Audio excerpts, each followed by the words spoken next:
एक कार्यक्रम में गृह मंत्री अमित शाह संबोधित कर रहे हैं नागालैंड, वहां चलना होगा, उसके बाद हम फौरन लौटते हैं।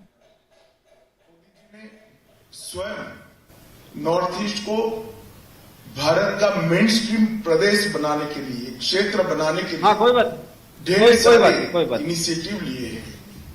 जैसे हर 15 दिन में किसी न किसी केंद्र सरकार के मंत्री का उत्तर पूर्व का दौरा, मोदी जी स्वयं ये 8.5 साल में 51 से ज्यादा बार नॉर्थ ईस्ट के अलग अलग राज्यों में आए हैं और इंफ्रास्ट्रक्चर के अचूबा लगाने वाले बड़े बड़े काम नॉर्थ ईस्ट को देकर मोदी जी ने नॉर्थ ईस्ट को भारत के मेन स्ट्रीम के साथ जोड़ने का बहुत सफल प्रयास भी किया है और परिणाम भी प्राप्त किया है।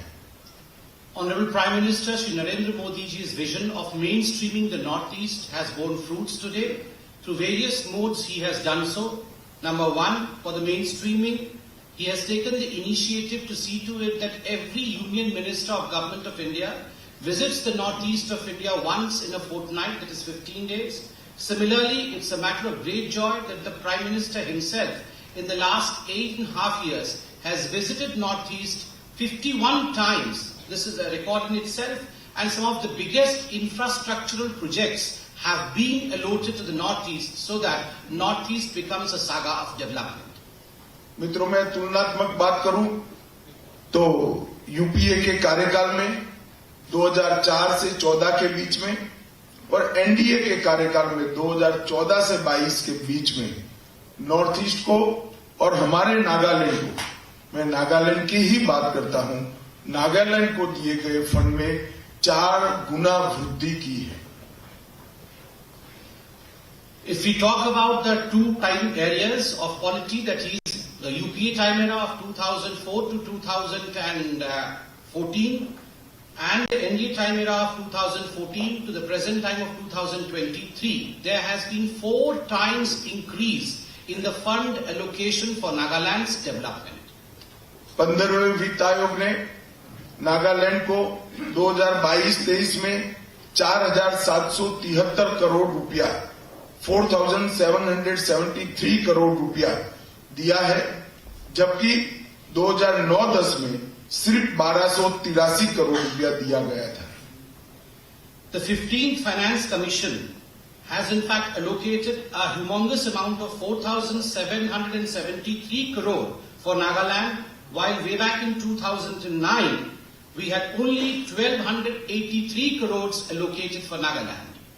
और इसके अलावे 2021-22 में राज्य को 219 करोड़ रुपए की विशेष सहायता अनुदान के रूप में भी दी गई है। A special package of 19 crore had been allotted for 219 crore. 200. Sorry. A special package of 219 crore had been allocated for Nagaland in the year 2021-22. 2014 की तुलना में 2021 में आतंकवाद की घटनाओं में 74% की कमी आई है।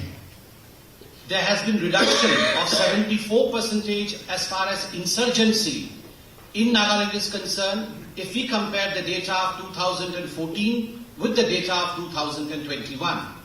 और सुरक्षा कर्मी और नागरिकों की मौत में क्रमशः 60% और 84% की कमी आई है, जो बताता है कि नागालैंड की कानून और व्यवस्था बहुत अच्छे तरीके से संभाली गई है। As far as the law and order situation of Nagaland is concerned, if we see, there has been a reduction of 60% of the martyrdom of the armed forces, and there has been a reduction of 84% as far as ambush of the ordinary citizens in Nagaland are concerned. अब सपा को क्रमशः धीरे धीरे नागालैंड से हटाने की शुरुआत कर दी गई है। The process of repealing ASPA from Nagaland has already started in a very gradual manner. मित्रों, बुनियादी ढांचे के विकास के साथ साथ जनता की सुविधाओं पर भी भारत सरकार ने अपना ध्यान केंद्रित किया है। Not just big projects of infrastructure, but as far as the basic requirement of the people of Nagaland is concerned, the Modi government is extremely sensitive towards it. 100 साल के बाद पहली बार नागालैंड को धनसारी सोक्यूवी रेलवे लाइन के साथ अपना दूसरा रेलवे स्टेशन मिलने का काम हुआ है। After 100 years, it's a matter of joy that Nagaland is receiving its second railway station from Dhansari to Sopogi. 15 national highway परियोजना का उद्घाटन किया गया है, जिसकी लंबाई लगभग 266 किलोमीटर है और इसमें लगभग 4,127 करोड़ रुपया खर्च हुआ है। 15 national highways have been inaugurated in Nagaland worth 4,127 crore rupees and which runs over a length of 266 kilometers. जल जीवन मिशन के तहत 2.18 लाख परिवारों में नल से पानी पहुंचाने का काम इस दुर्गम क्षेत्र के अंदर हुआ है। Through the Jal Jeevan Mission, 218,000 families have been benefited and water has reached them through tap lines. Ayushman Bharat योजना के तहत 3 लाख लोगों को सीधा 5 लाख तक का पूरा स्वास्थ्य का खर्चा आज भारत सरकार दे रही है। Under the aegis of Ayushman Bharat, 3 lakh people have been benefited in Nagaland, an amount equal to 5 lakh, up to 5 lakh in fact, have been transferred to them.